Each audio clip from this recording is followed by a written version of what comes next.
भगवान राम का प्रसंग ये है कि वो भी युवा होने के कगार पर हैं और उनके पिता राजा दशरथ कह रहे हैं कि बेटा मेरी इच्छा है कि अब तुम राजा बनो। राम खुद नहीं कह रहे हैं, दशरथ कह रहे हैं। राम तो यहां तक कह रहे हैं कि पिताजी ये उचित बात नहीं है। हम चार भाई हैं, कहने कहने का उम्र का अंतर है, एक ही दिन तो पैदा हुए थे। आधे एक घंटे के अंतर को बड़ा भाई छोटा भाई क्या होता है, सब साथ साथ पैदा हुए थे। अब जन्म में एक संग सब भाई, भोजन शयन केली करिकाई, वो पूरा चौपाई कहते तुलसीदास जी। बिमल बंस यह अनुचित एकू, बंधु बिहाई बड़े ही अभिषेकू। इतने महान वंश में ये उचित बात नहीं है कि अभिषेक सिर्फ मेरा हो रहा है। क्यों भाई, बड़प्पन यही तो है कि जब सत्ता चरणों में रखी हो तब कोई कहे कि मुझे क्यों, मैं क्यों राजा बनूं।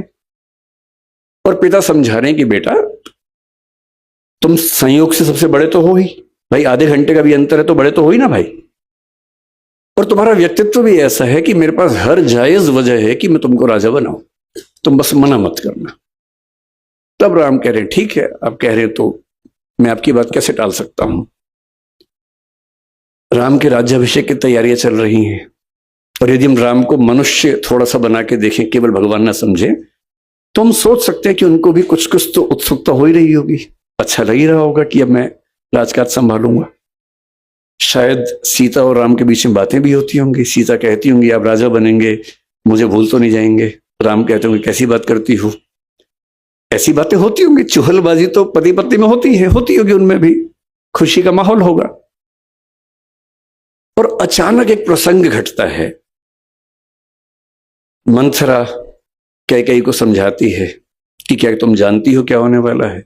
कैकेयी बहुत खुश है। कैकेयी कह रही कि हाँ, मेरा बेटा राजा बन रहा है, राम राजा बन रहा है। क्योंकि उस समय तक कैकेयी को इस बात का इल्म तक नहीं है कि मेरा बेटा भरत और राम में क्या अंतर है, एक ही बात तो है। और तब मंथरा अपनी बुद्धि से कह रही है कौन रिप हो हम ही कहानी, चेरी छाणी नहीं हो ब्रानी।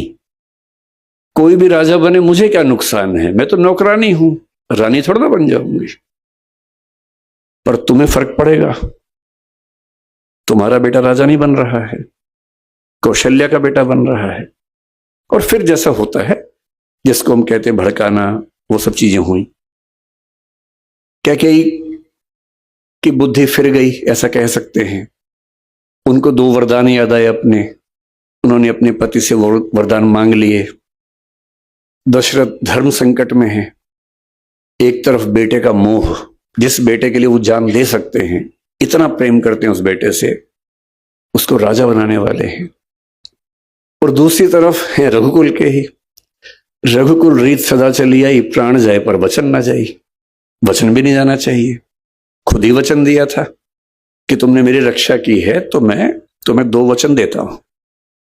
अब रघुकुल का राजा अपना वचन तोड़ दे तो ये उसके कैरेक्टर के खिलाफ है, चरित्र के खिलाफ है।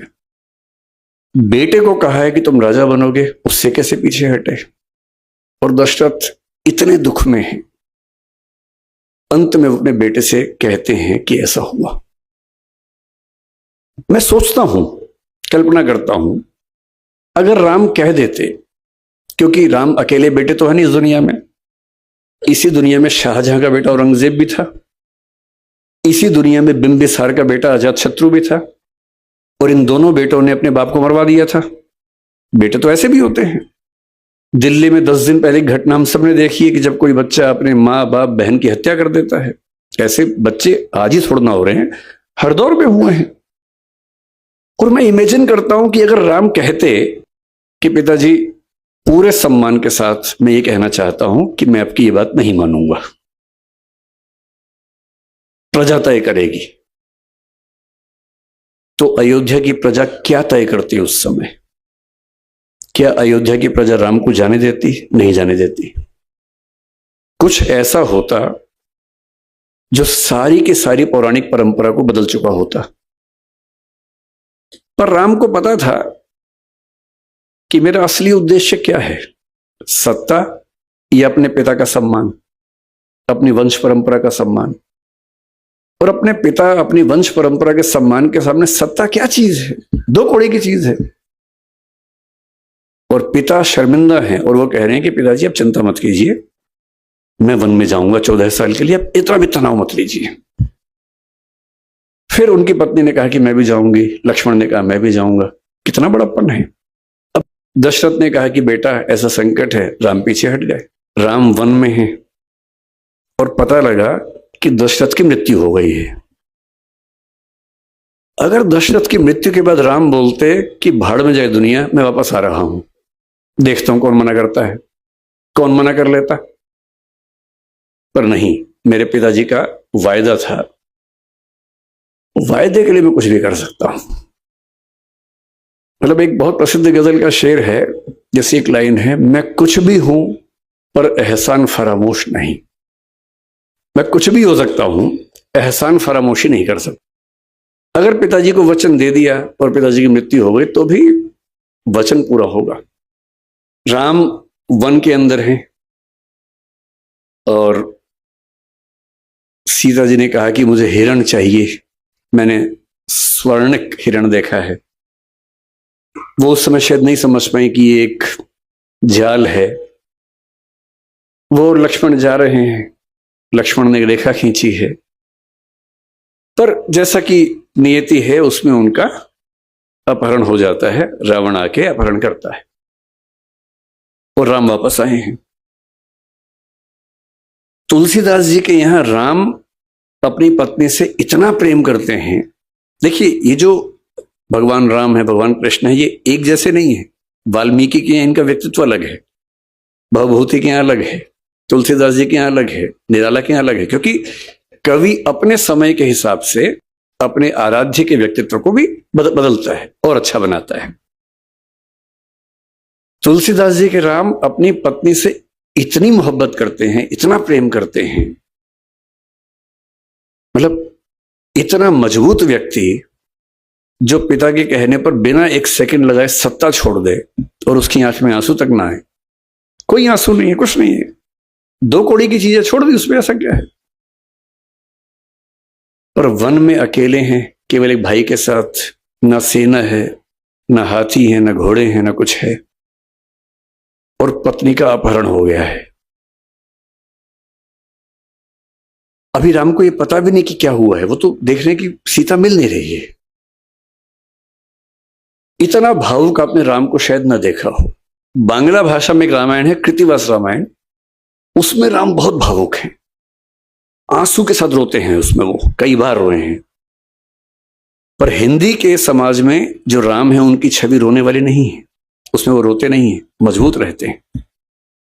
लेकिन रामचरितमानस में भी एक बार उनकी आंखें भर आई हैं इस मौके पर। इतने परेशान हैं, कोई मिल नहीं रहा, किससे पूछें जंगल में, और अंत में पक्षियों से पूछ रहे हैं, हे खग मृग, हे मधुकर श्रेणी, हे पक्षी, हे हिरण, हे मधुकरों की पंक्ति, हे भंवरों की पंक्ति, तुम देखी सीता मृग नयनी, क्या तुमने देखा है सीता को जिसकी आंखें मृग जैसी हैं? ये भगवान राम हैं। इतना मजबूत व्यक्ति जो सत्ता जाने पर एक सेकंड को हिल तक नहीं रहा है, जिसको सत्ता का लोभ है ही नहीं, जब उसकी पत्नी उसको नहीं मिल रही है तो भावनाओं में बहकर पक्षियों से, हिरणों से, भंवरों से पूछ रहे हैं कि क्या तुमने सीता को देखा है? और फिर थोड़ी देर बाद पता लगता है जटायु से कि दुनिया के सबसे ताकतवर राजा ने उसका अपहरण किया है। वो राजा जिसको भगवान शिव का वरदान हासिल है, वो राजा जिसका बेटा मेघनाद इंद्र को हरा चुका है, उस राजा ने इनकी पत्नी का अपहरण किया है और ये जंगल में है। वनवास के नियम के तहत अयोध्या की सेना को भी नहीं बुला सकते हैं। उस राजा से समुद्र पार करके लड़ना है, बिना सेना के लड़ना है, और नहीं लड़ेंगे तो सीता की मुक्ति कैसे होगी?